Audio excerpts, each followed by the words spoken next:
7 കോടി രൂപ ചിലവഴിച്ച് നവീകരിച്ച നേര്യമംഗലം നീണ്ടപാറ റോഡ് നാടിന് സമർപ്പിച്ചു.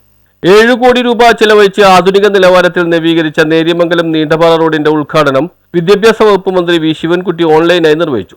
രണ്ടാം പിണറായി ഗവൺമെന്റിന്റെ 4ാം വാർഷികം ആഘോഷിക്കുന്ന അവസരമാണ് ഇപ്പോൾ.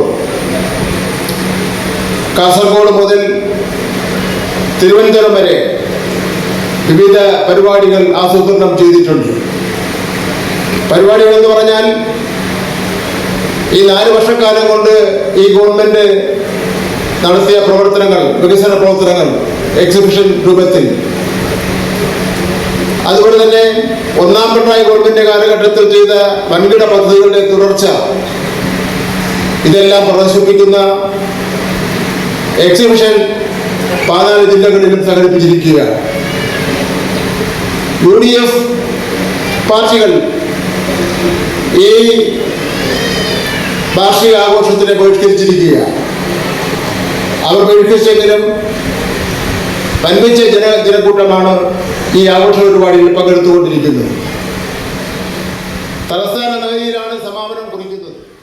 പൊതുമരാമത്ത് ടൂറിസം വകുപ്പ് മന്ത്രി PM മുഹമ്മദ് റിയാസ് അധ്യക്ഷത വഹിച്ചു. 60 റോഡുകൾ BMNBC നിലവാരത്തിലേക്ക് ഉയർന്നിരിക്കുകയാണ്.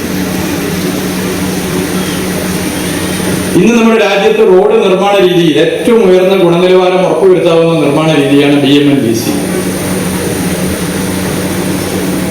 BMNBC റോഡാണെങ്കിൽ ഒരു 8-10 വർഷത്തേക്ക് ആ റോഡിന് മറ്റു കുഴപ്പമുണ്ടാകില്ല. പക്ഷെ ചെലവ് കൂടുതലാണ്. മണിയമ്പാറ SNDP ഹാളിൽ വെച്ച് നടന്ന ചടങ്ങിൽ ആന്റണി ജോൺ MLA ഫലകം അനാച്ഛാദനം ചെയ്തു. Kavalangad grama panchayat president CB Mathew, executive engineer Shamon KK, block panchayat അംഗം PM കണ്ണൻ, വിദ്യാഭ്യാസ standing committee chairman Shibu Padavarambath, ward മെമ്പർമാരായ ഹരീഷ് രാജൻ, സുഹറ ബഷീർ, അസിസ്റ്റന്റ് എഞ്ചിനീയർ രേഖ ബിജു, വിവിധ രാഷ്ട്രീയ പാർട്ടി പ്രതിനിധികളായ A അൻഷാദ്, K ജോയ്, സിറിൻ ദാസ്, മനോജ് ഗോപി എന്നിവർ ചടങ്ങിൽ സംബന്ധിച്ചു. വീണ്ടും കേരളത്തിൽ ഒരു ഇടതുപക്ഷ ജനാധിപത്യ മുന്നണി ഗവൺമെന്റ് അധികാരത്തിൽ വരുന്നതിന് വേണ്ടിയുള്ള എല്ലാ സാധ്യതയും ഉണ്ടെന്നുള്ള കാര്യം തെളിഞ്ഞുകൊണ്ടിരിക്കുകയാണ്. തീർച്ചയായിട്ടും നമുക്കൊരു ഒത്തൊരുമയോട് നിന്ന് അതിനുവേണ്ടി പരിശ്രമിക്കാമെന്ന് സൂചിപ്പിക്കുന്നു. ഇവിടെ മുഹമ്മദ് റിയാസിന്റെ നേതൃത്വത്തിൽ PWD രംഗത്ത് ഒരു ഉടച്ചു വാർക്കലാണ് നടന്നിട്ടുള്ളത്. അനുമതിരഹിതമായിട്ടുള്ള പ്രവൃത്തികൾ സമയബന്ധിതമായി തന്നെ തീർക്കുന്നതിന് വേണ്ടിയുള്ള നടപടികൾ,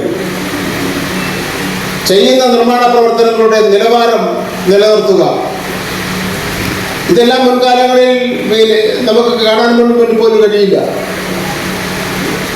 ഏറ്റവും കൂടുതൽ UDFന്റെ ഭരണ കാലഘട്ടത്തൊക്കെ ഏറ്റവും കൂടുതൽ അഴിമതി നമ്മൾ കണ്ടിട്ടുള്ളത് ഈ പൊതുമരാമത്ത് രംഗത്താണ്, PWD രംഗത്താണ്. പാലത്തിന്റെ ആയിരുന്നാലും റോഡിന്റെ ആയിരുന്നാലും ആ നിലയിൽ PWD എടുക്കുന്ന ഏത് വർക്കിന്റെ കാര്യത്തിലായിരുന്നാലും അതിലൊരു അഴിമതിയുടെ അംശം ഉണ്ടാകുമായിരുന്നു. എന്ന് മാത്രമല്ല, സമയത്തിന് പൂർത്തീകരിക്കുന്ന പ്രശ്നമേ ഇല്ല.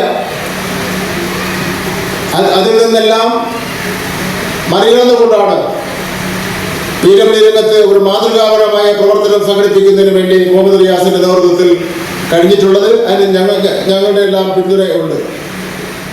തിരുവനന്തപുരം ജില്ലയെ സംബന്ധിച്ചിടത്തോളം പൊതുമരാമത്ത് വകുപ്പ് സെക്രട്ടറി ബിജു K സ്വാഗതവും assistant executive engineer Sindo BP നന്ദിയും രേഖപ്പെടുത്തി. തികച്ചും ഗ്രാമീണ മേഖലകളിലൂടെ കടന്നുപോകുന്ന ഈ റോഡിന്റെ ചരിത്രത്തിലെ ഏറ്റവും വലിയ വികസന പ്രവർത്തനമാണ് ഇപ്പോൾ സാധ്യമായിട്ടുള്ളതെന്ന് MLA വ്യക്തമാക്കി. News bureau, Kothamangalam.